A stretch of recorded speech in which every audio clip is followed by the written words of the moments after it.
Hello everyone, and happy Thanksgiving Day weekend to you, if you're in Canada. I know in the United States you guys celebrate on a different weekend, but here in Canada, it's today. It's now. It is today, Saturday, Sunday, Monday. That's it for us.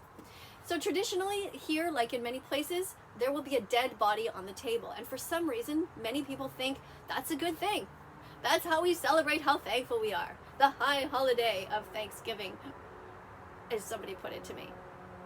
I don't know how it's a high holiday, but apparently it's a high holiday. It's right up there. And this is a time where people think that, slicing into the flesh of an animal who never wanted to die is somehow a way to say, wow, we're so happy and let's sing and dance and be grateful. I mean, to me, it's complete insanity. And to many of you who have empathy, understand all about the cruelty involved. I want to talk to you though today a little bit how to link this to my new TikTok channel. The TikTok channel is called that.non.vegan.therapist. And the reason I created that channel is exactly for people who are suffering from dystopia, the anguish of being vegan in a non-vegan world. And how do they cope when they go to see a therapist who themselves has dead bodies in them right there as they're sitting in front of you, and who has dead bodies in their fridge, and who's going to go shopping after the session and going to put dead bodies into their cart? How do you talk to a therapist who's not vegan? How do you ever connect with that person? So I created this character, that non-vegan therapist, that's on TikTok, and I tried to show the insanity of it. How this person came to this therapist who's not vegan and how she reacts. Now, of course, the character is a bit exaggerated, but the reality is it's based on truth from what you people have told me. Many vegans who are suffering from dystopia, the anguish of being vegan in a non-vegan world, find it really hard to sit in front of a therapist knowing that they don't understand them at all. They don't understand what it means to be fully vegan, which means to be compassionate for the animals. It means entirely having empathy and compassion all the time. And everywhere you go, you see death, even when others don't. And the example I just gave you is exactly that. That is an example of that, where you're sitting in front of somebody and you see them. Most people see just the outside, but vegans see the inside. They penetrate through and they see the heart of the person. And they think if that person is able to pay somebody to rape, torture, confine, and murder animals, how can I possibly trust them and tell them how it hurts me so much that the rest of the world does this? It's very difficult. So what do you do on Thanksgiving? When you're sitting there at the table, let's say you go to a therapist and you say, okay, Thanksgiving is coming and I'm really not sure how to cope with the death on the table, or even just knowing that my family does this. Because the therapist might bring up things like, well, maybe you can go after the meal. Maybe you can just go before the meal. Maybe you can convince your family to not have a dead animal on the table. Well, good luck with that. Because most of us know the family is the toughest nut to crack. There's the most ego involved with family. And I, as an animal rights activist, will tell you actually to not waste too much time on your direct family. You're much more likely to make headway by going on social media, talking to the general public, and getting them to get these clicks. Remember, it takes 100 clicks to become vegan. This is my theory. You have to get a message like this video might be just one click for you, and you might need another 99. You have to get it into your head. You have to feel it for the animals. And you also have to feel it for vegans. So what I find is the most fascinating thing about this whole vegan journey, being a vegan, is this idea that even if our family are so determined to kill this bird, pay for somebody to kill it, put it on the table, maybe they don't care about the animal. But why don't they care about the feelings of the human in the equation? The son, the daughter, the aunt, the uncle, whoever is sitting at the table and looking at this corpse and feeling incredible sadness. Why is it that families don't care about the family member who is suffering? It's fascinating, isn't it? If your family knew that it hurt you to have a dead body of a cat on the table, don't you think that they would say, okay, of course we're not going to put a dead cat on the table? If your family knew that it was going to hurt you to have the dead body of a dog on the table for Thanksgiving, and you said, hey, listen, that really makes me feel uncomfortable to see a golden retriever here, don't you think they would get it? They'd be like, oh, of course, we're not going to put a golden retriever on the table. That would be just ridiculous. We would never do that. But see, to an animal rights activist, a turkey is a golden retriever, is a cat, is a pig, is a lamb. To us, all of these animals are sentient beings. And if you go to a therapist and you try to explain that to them, you get this sort of glassy look in their eyes that you see, because they just don't get it. They are stuck in cognitive dissonance. Their heart and their head are all mixed up. They haven't yet linked to the two, and you can see this discomfort as they move around. This is what you have told me when you've gone to therapy. So what do we do? Well, there's two ways that you can cope with extremely sad situations. One of them is to cry and to really be angry and to make videos about your anger, and you all see that I've done that. I have cried on this channel, I've been angry on this channel, but another way to cope is to use humor. And so in that account, that.non.vegan.therapist, I'm attempting to use some sort of humor to show you all how insane it is for somebody to go to a non-vegan therapist and expect to have some kind of compassion there. Because no matter how hard they try, they might say all the right things.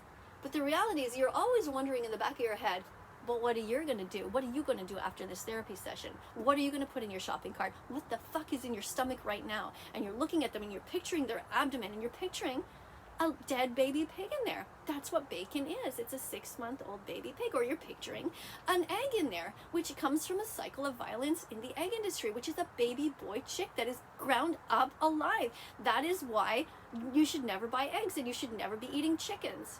Or you're picturing a glass of milk in there from their cereal. As you're the patient, they're looking at your therapist. That's what you picture. You picture a glass of milk, and you picture that your therapist herself himself gave money to an industry to pay for a bull to be masturbated, for the to have him be sexually assaulted, to take his sperm, inserted into a female, then the baby taken away, and if he is a boy, he will be murdered and turned into veal and into a leather coat and some shoes.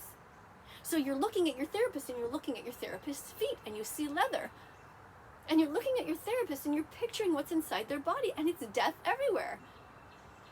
I don't know if this is going to help any of you understand how difficult it is to live as a vegan, an ethical vegan, and that's the only kind of vegan there really is, in a non-vegan world. It's excruciatingly painful. It is so difficult.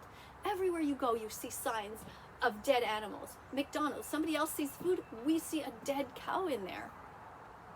A cheeseburger, we see the corpse of the animal from the cheese in the dairy industry. You're talking about the McMuffin in the morning, you see an egg on there. What do we see? We see another corpse. So, my message to you today was just basically to try to talk to you a little bit about my new channel, and I also wanted to ask you if you had any ideas for this channel. Are there any suggestions that you think I should take this character that I developed, that non-vegan therapist, that's the name of the TikTok account, have a look at it. The first video has 10,000 views now. So I think the fact that it has had 10,000 views shows me that maybe there's a bit of interest for me to continue in doing another post. So what do you think I should do? Who should the patient be? Should the patient be another vegan? If so, who should it be? Those of you who are vegan, how would you like it if Earthling Ed came to see the therapist and talked about how it was difficult to get funding, let's say for Surge or something like that, the animal rights, the animal sanctuary? Or maybe you'd like Joey Carbstrong to come. He could come and see that non-vegan therapist, you know, just innocently walking into the office thinking this is a normal therapist, and then realizing all the biases that these people have, that these therapists have. Or maybe you would like somebody random who's not vegan to come and see the therapist. Maybe it would be somebody like Sniper Wolf. What if Sniper Wolf, as Sniper Wolf, who loves to eat animals, comes to a therapist and she says, damn, I'm so upset because that vegan teacher is doing all these videos about me and making me seem bad. Now what would a non-vegan therapist say? What would be the worst? So we're talking a non-vegan therapist is like the worst therapist possible. Somebody who has no empathy for the animals whatsoever and who just tries to block it out, but has this happy look on her face, but is actually evil to the core. That's what a non-vegan therapist actually is.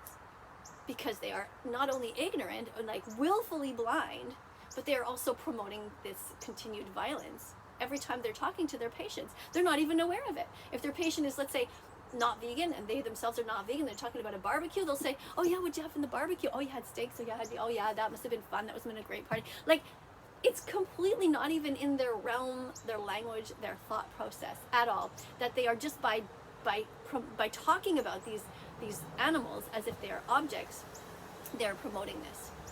Anyway, I'd be curious if you have any comments, you want to say something about this, you want to give me an idea for a next video, that would be cool. And just I hope you sign up for it, just have a look at it anyway.